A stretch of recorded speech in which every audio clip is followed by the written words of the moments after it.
Guys രാവിലെ തന്നെ പോലെ റിസൾട്ട് നോക്കണ തിരക്കില്ല.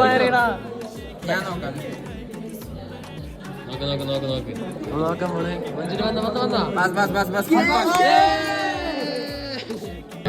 നമ്മുടെ വിമലേട്ടൻ നോക്കിയാണ്. സൂപ്പർ. എന്താണ് നീ ഹാപ്പി അല്ലേ? ഇല്ലാണ്ട് എന്ത് കോളേജ് മാച്ച് അത്രേ ഉള്ളൂ.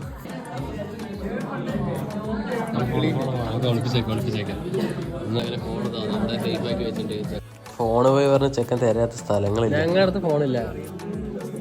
അടുത്ത് ഫോണില്ല.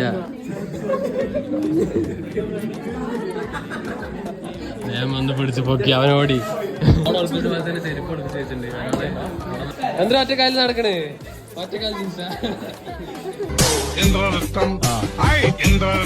എന്താ പാസായ? അങ്ങനെ റിസൾട്ട് വന്നതിൽ ഇവിടെ എല്ലാരും പാസ്സായിട്ടുണ്ട്. എന്തോ ഭാഗ്യം. Okay bye.